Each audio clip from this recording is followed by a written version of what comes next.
Welcome to my views and news. Some news stories for you. First one is about the meeting of Ethiopian Orthodox Church Holy Synod. The Synod is meeting today, a key meeting. Key decisions are expected. Secondly, Tigray is going to get federal budget, federal subsidy, which was suspended, remained suspended for more than 2 years. How much fund will be received by Tigray government? Talks succeeded between Getachew and federal government officials held in Addis Ababa. And thirdly, viewers, I have details for you of the ongoing fighting between Afars and Somalis. Heavy fighting is ongoing now. Last night, Somali news sources claimed that Dallahile had been retaken by Somali forces. Somalis call it Dallahile, Afars call it Gurmudli. But after that, we worked on this information. Now, what we have received from the ground indicates that Afar forces are deep into the regions deep into the areas which are part of City zone, but Afars have their claims to some areas inside City zone. I'll try to brief you on a map. Where is the ongoing fighting? Because this morning, heavy fighting erupted on 3 fronts. So I'll try to clarify several things for you because both sides are sharing details which do not represent what is happening on the ground. Firstly, viewers, Orthodox Church of Ethiopia is going to hold a key meeting today. Holy Synod is meeting. Almost a week ago, the Synod issued a statement and it said that it will meet on a Thursday. The meeting will focus on Tigray Orthodox Church's recent decisions. Recently, Tigray established Menbere Silam on Tigray Prime Church, a sort of regional independent structure split with Ethiopian Orthodox Church. And then Tigray Orthodox Church appointed its archbishops for foreign dioceses. Marha Christos and others, Bune Petros, others, they have been from Tigray archbishops. They have been appointed for foreign dioceses. Orthodox Church of Ethiopia, in its statement a week ago, rejected these appointments, rejected Menbere Silama Tigray Prime Church, saying that it was a violation of church law. And Orthodox Church invited Tigray archbishops to come to Addis Ababa for a meeting, which is planned for today. Today is crucial. Will Tigray archbishops attend today's meeting or not? Or will they boycott it? If they boycott the meeting, what will church do? That remains to be seen. And if they boycott, what would it mean for the unity of the church? Other challenge faced by the Orthodox Church in Romania is largely resolved because the 3 archbishops who made appointments in Romania have rejoined the church. Their titles have been restored. Appointees are also respecting the agreement. They are apologizing. Some viewers say appointees are not apologizing. They are just showing their intent that they follow the instructions, they follow the provisions of the agreement signed between the 2 sides. Basically, they are apologizing because they could not get following in Romania, so they are rejoining the church. And church is not accepting their appointments as bishops. Church will consider the appointments. So basically, church's narrative is prevailing. Church's position is prevailing, not the position taken by Romania region-based splinter faction. issue in Oromia largely resolved. Let's see what happens between Tigray Orthodox Church and the main synod today. Between coming hours about this meeting. Secondly, viewers, Tigray is going to get federal subsidy, federal budget. Talks have succeeded. Talks were held in Addis Ababa, Ethiopian capital, where Getachew Reda attended the talks along with his delegation, his cabinet. He met with Ahmed Shide, finance minister, and we know that federal budget for Tigray remained suspended. It was suspended before the start of war, I think. When Tigray held regional election in August or September 2020, after that or before that, the budget was suspended. So even before the start of war, budget was suspended because TPLF and Ethiopian federal government were at the loggerheads.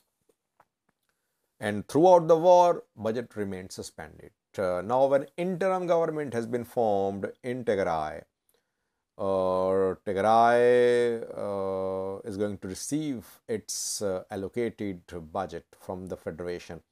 Reportedly, 13.27 billion Ethiopian birrs will be released by the federal government for Tigray interim government, which will help the interim government a lot because the interim government is unable to pay salaries to Tigray government officials, teachers, doctors, government officials are without salaries for months.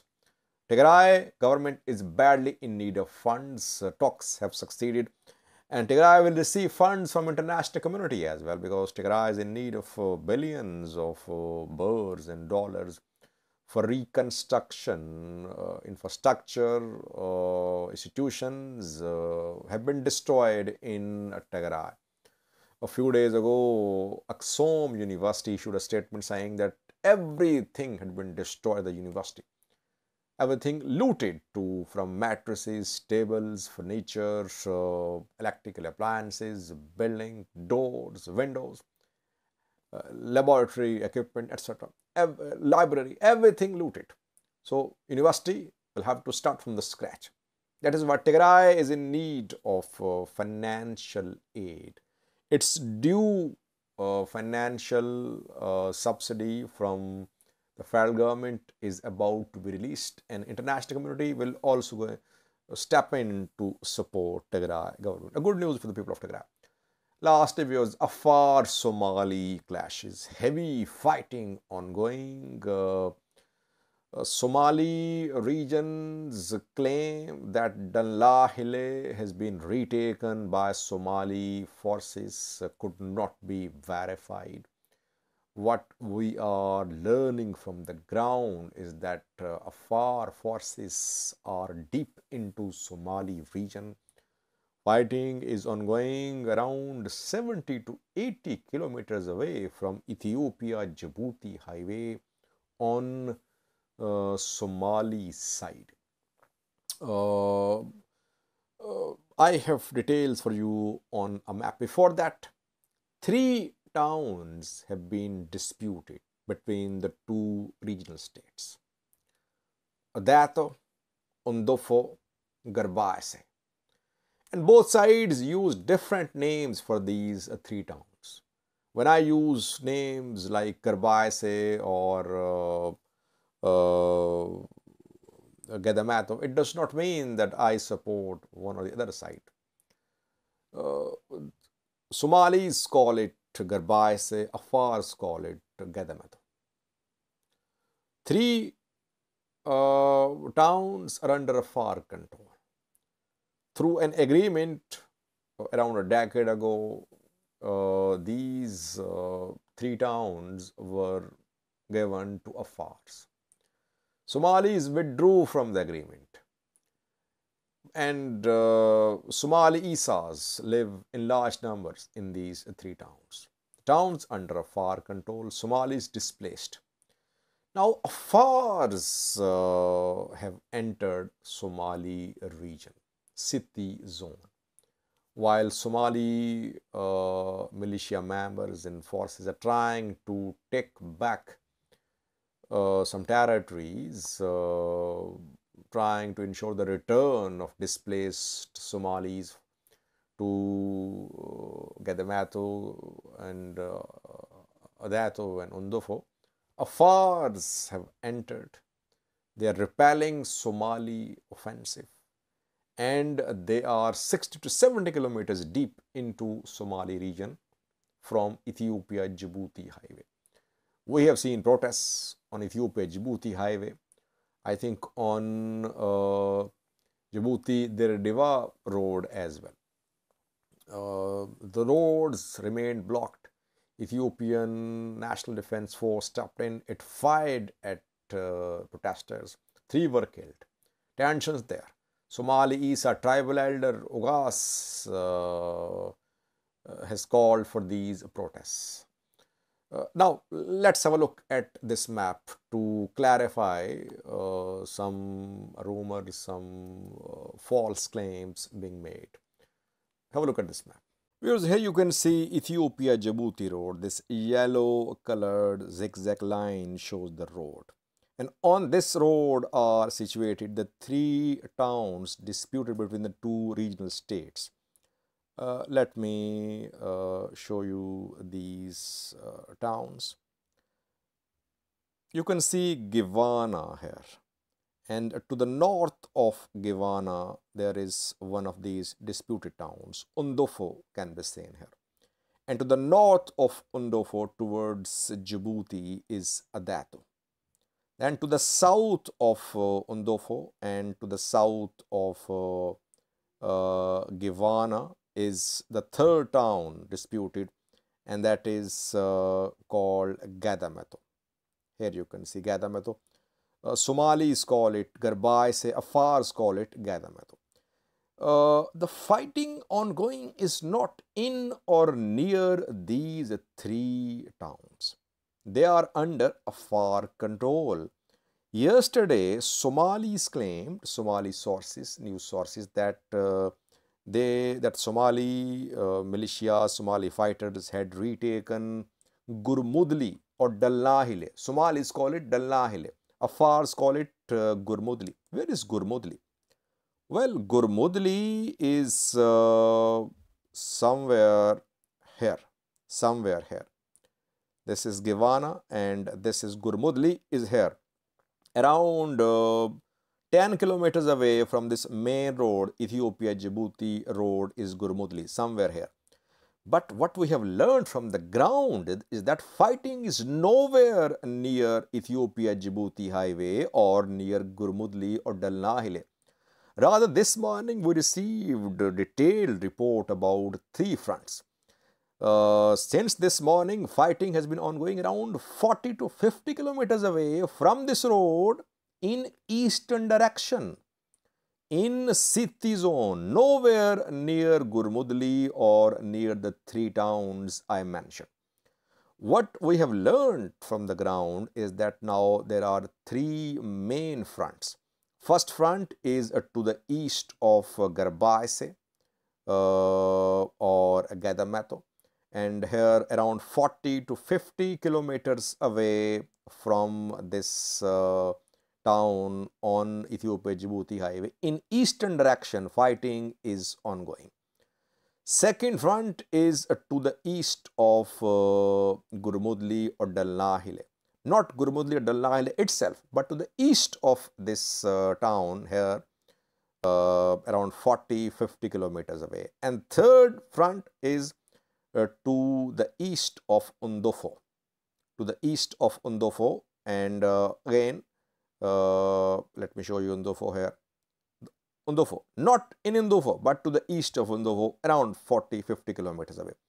So what is happening on the ground is that Afars are deep into Somali region, and they are claiming that Asboli is part of Afar, that Error is part of Afar. You can see Error here, though these towns are situated in city zone of the Somali region.